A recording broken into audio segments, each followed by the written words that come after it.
नमस्कार दोस्तों, तैयारी पॉइंट चैनल आपका स्वागत करता है आज की इस वीडियो में। और आज की इस वीडियो में हम बात करने वाले हैं शब्दावलियों के बारे में, जैसा कि हमने आपको पिछली वीडियो में ही बता दिया था। तो चलिए स्टार्ट करते हैं। लेकिन वीडियो को स्टार्ट करने से मैं पहले आपसे कहना चाहूँगा कि अगर आपको वीडियो पसंद आया करे तो प्लीज़ वीडियो को लाइक कर दिया करो, ठीक है ना। सब्सक्राइब नहीं किया तो सब्सक्राइब कर लो, बेल आइकन प्रेस कर लो, ऑल पे क्लिक कर लो। चलिए टाइम को वेस्ट ना करते हुए वीडियो को स्टार्ट करते हैं। और इसके बारे में बात करने वाले हैं वो आपके स्क्रीन पर ये रहा, जिसके बारे में हम बात करेंगे। किसके बारे में बात करेंगे? बौद्ध संघ की शब्दावलियों के बारे में इसके बारे में बात करेंगे। तो स्क्रीन पर ये रहा पहला पॉइंट, जिसके बारे में हम नत के बारे में बात करेंगे। नत का मतलब क्या होता था? तो नत का मतलब ये रहा आपकी स्क्रीन पर क्या होता था, क्या मतलब, ठीक है ना। नत का मतलब है कि बौद्ध संघ की सभा में प्रस्ताव को नति कहा जाता है। समझ गए आप। नेक्स्ट है आपका अनुस्वान। अनुस्वान का मतलब क्या है? ये क्या वर्ड है? इसका मतलब है कि प्रस्ताव के पाठ को अनुस्वान कहा जाता था। इसे कम बाचा भी कहते थे। इसी प्रकार अगला शब्द है, अगला वर्ड है आपके स्क्रीन पर, जिसको कहते हैं आसन प्रव्यापक, ठीक है ना। ये रहा इसका मतलब कि सभा में बैठने वाला अधिकारी, ठीक है ना। या फिर इसको हमने एक पॉइंट और दिया है कि मत को छंद तथा गुप्त मतदान को गुल्हक कहा जाता था। इसी प्रकार अगला शब्द आपकी स्क्रीन पर ये रहा, जिसके बारे में हम बात करेंगे, जो कि हमने यूज किया है कहीं ना कहीं पे। तो प्लीज़ लगाया जाए स्क्रीन पर। उपोस्त। उपोस्त का मतलब क्या है? मतलब उपोषित का मतलब क्या है? तो उपोषित मतलब है कि किसी विशेष अवसर पर जब सभी भिक्षु उपस्थित होकर धर्म चर्चा करते थे तो वह उपोषित, उपोषित को मतलब उपावस्था भी कहलाता था, ठीक है ना। चलिए इसी प्रकार हम अगली स्कीम पर चलते हैं। अगला वर्ड कौन सा है? अगला वर्ड है आपका प्रवारणा, या फिर हम उसको पवारणा भी बोल सकते हैं। इसका मतलब क्या है? प्लीज स्क्रीन पर लगाया जाए कि वर्षावास के अंत में संघ में सम्मिलित होकर अपने अपराध की स्वीकृति करना आवश्यक था। इसको प्रवारणा कहा जाता था, ठीक है ना। नेक्स्ट वर्ड क्या है? नेक्स्ट वर्ड है आपका पातिमोक्ष। पातिमोक्ष का मतलब क्या है? ये रहा स्क्रीन पर। स्क्रीन पर लगाया जाए प्लीज कि समय समय पर भिक्षुओं को सभा में किया जाने वाला विधि निषेधों का पाठ पातिमोक्ष। पातिमोक्ष का मतलब है प्रतिमोच, प्रतिमोच, ठीक है ना। प्रतिमोच भी कहलाता था। नेक्स्ट वर्ड क्या है? नेक्स्ट वर्ड स्क्रीन पर लगाया जाए, जिसका मतलब है छामनेर। छामनेर का मतलब क्या है? कि प्रव्रज्या ग्रहण करने वाले भिक्षु छामनेर या फिर श्रवण कहलाते थे। भिक्षु जीवन का प्रारंभ प्रव्रज्या की दीक्षा से होता था और उसकी पूर्णता उपसंपदा की दीक्षा से होती। उपसंपदा प्राप्त करने से प्रव्रज्या प्राप्त भिक्षु श्रवण कहलाता था। समझ गए। इसी प्रकार आपका नेक्स्ट जो शब्द है, नेक्स्ट वर्ड है, वो क्या है? प्लीज स्क्रीन पर लगाया जाए। अगला क्या है? अगला वर्ड आपकी स्क्रीन पर लगाया जाए प्लीज़ जल्दी। अगला वर्ड है आपका कंथन। कंथन का जो शब्द है उसका अर्थ क्या है? अर्थ दिखाया जाए कि यह बौद्ध भिक्षुओं को वस्त्र वितरण होने के लिए मतलब होने वाला समारोह था। और ये वस्त्र गेरुआ रंग के होते थे। मतलब कहने का मतलब है कि जो समारोह हुआ करता था, भिक्षुओं को जो वस्त्र वितरण किए जाते थे, वो जो वस्त्र हुआ करते थे वो भी गेरुए रंग के हुआ करते थे।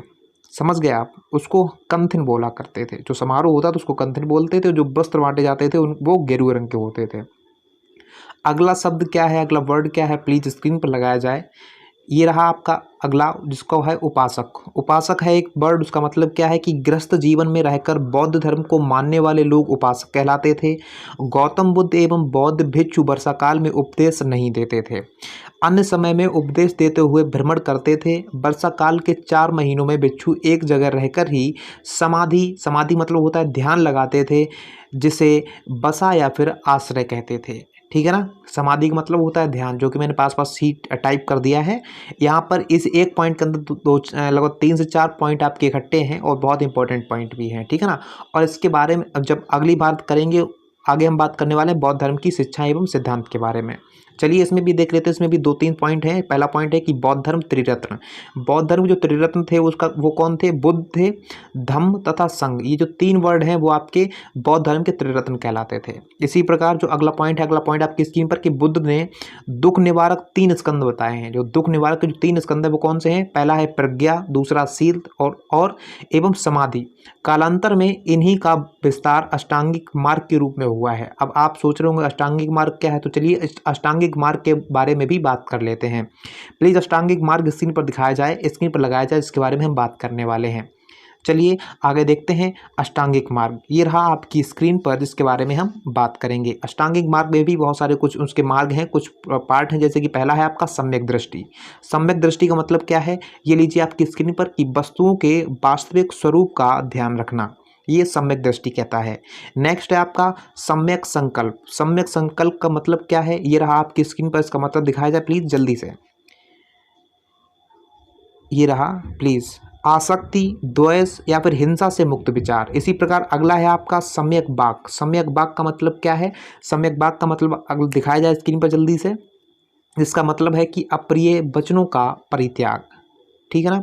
नेक्स्ट है आपका सम्यक कर्मोत। सम्यक कर्मोत का मतलब क्या है, दान, दया, सत्य, अहिंसा, सत्कर्म का अनुसरण, ठीक है ना। नेक्स्ट है आपका सम्यक आजीव। सम्यक आजीव का मतलब क्या है, कि सदाचार के नियमों के अनुकूल जीवन व्यतीत करना, ये आपका सम्यक आजीव कहलाता है। सम्यक व्यायाम क्या है, दिखाया जाए कि विवेकपूर्ण प्रयत्न करना, ये आपका सम्यक व्यायाम है। नेक्स्ट है आपका सम्यक स्मृति। सम्यक स्मृति का मतलब क्या है, दिखाया जाए कि मिथ्या धारणाओं का परित्याग कर सच्ची धारा रखना, ये सम्यक स्मृति है। नेक्स्ट है सम्यक समाधि। इसका मतलब क्या है, इसका मतलब आपकी स्क्रीन पर ये रहा, कहता है, क्या कहता है कि मन अथवा चित्त की एकाग्रता, ये आपका सम्यक समाधि। ये सारी अष्टांगिक मार्ग के कुछ दृष्टि थे, वो हमने बता दिए। इसमें कुछ पॉइंट है कि अष्टांगिक मार्ग को भिक्षुओं का कल्याण मित्र, देवयान एवं ब्रह्म ज्ञान कहा जाता है। नेक्स्ट पॉइंट आपकी स्क्रीन पर ये रहा कि अष्टांगिक मार्ग को मध्यम मार्ग या फिर मंजिम प्रतिपदा भी कहते हैं, और बुद्ध के अष्टांगिक मार्ग का स्रोत तैत्तिरीय उपनिषद है। इसी प्रकार आपका अगला पॉइंट आपकी स्क्रीन पर ये रहा, जो कि कहता है कि चारों आर्य सत्य एवं उस अष्टांगिक मार्ग एवं प्रथम उपदेश का वर्णन धर्म चक्र प्रवर्तन सूत्र, मतलब है कि संयुक्त निकाय का भाग में मिलता है। समझ गए। अब हम बात करेंगे आपके प्रतीत समुत्पाद की। प्रतीत समुत्पाद में भी कुछ पॉइंट्स हैं, मैं उनके बारे में बात करता हूँ। ये पहला पॉइंट आपकी स्क्रीन पर ये रहा कि बौद्ध धर्म के कारणता के सिद्धांत को प्रतीत समुत्पाद कहा जाता है। नेक्स्ट पॉइंट आपकी स्क्रीन पर कि प्रतीत समुत्पाद दूसरे आर्य सत्य में निहित है। इसमें दुख के कारण एवं दुख निरोध की चर्चा की गई है। इसी प्रकार अगला पॉइंट आपकी स्क्रीन पर ये रहा, जो कि कहता है कि प्रतीत समुत्पाद का शाब्दिक अर्थ है कि किसी वस्तु के होने पर किसी अन्य वस्तु की उपस्थिति।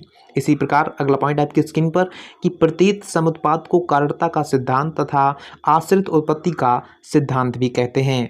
इसके बाद अगला पॉइंट आपकी स्क्रीन पर प्लीज, कि प्रतीत समुत्पाद में 12 क्रम हैं और जिन्हें द्वादश निदान कहा जाता है।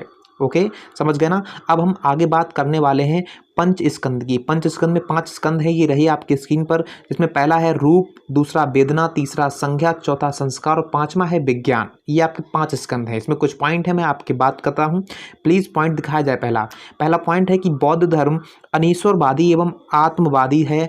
बुद्ध ईश्वर के मुद्दे पर हमेशा मौन रहे, ठीक है ना। नेक्स्ट पॉइंट है कि बौद्ध धर्म पुनर्जन्म में विश्वास करता है, और ये पुनर्जन्म आत्मा का न होकर कर्मों का होता है। इसी प्रकार अगला पॉइंट है कि महात्मा बुद्ध ने वर्ण व्यवस्था एवं जाति प्रथा का विरोध किया तथा बौद्ध संघ का दरवाजा सभी जातियों के लिए खोल दिया। नेक्स्ट पॉइंट आपकी स्क्रीन पर है कि बुद्ध ने कुछ शिल्पियों को शिल्पहीन कहा था। जातकों में चांडाल, निषाद, बेड़, रत्कार, कसाई, व्याघ्र, फंदा, शिकार, चर्मकारों तथा नर्तकों, मछुआरों तथा धोबियों को हीन जाति बताया गया है तथा इनके कार्य को हीन शिल्प का मतलब है कि हीन शिल्प कहा जाता है। समझ गए। इसी प्रकार अगला पॉइंट आपकी स्क्रीन पर ये रहा, प्लीज़ लगाया जाए जल्दी से। ओह सॉरी, अगला पॉइंट नहीं है, बिकॉज हम अब अगली वीडियो में बात करेंगे पंचशील तथा 10 शील की, ठीक है ना, जो कि हम अगली वीडियो में बात करने वाले हैं।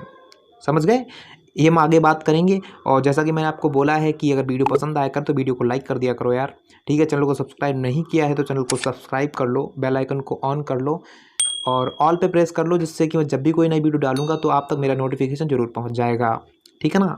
और रही बात, मैं पर डे एक वीडियो आपको दे रहा हूँ, सारी की सारी वीडियो आपकी प्लेलिस्ट में ऐड होती चली जा रही है, जैसा कि आपको पता है। आप मेरे चैनल पर चले जाइए, प्लेलिस्ट में जाइए, सारी प्लेलिस्ट आपको वहीं मिल जाएंगी। तो आज के लिए बस इतना ही।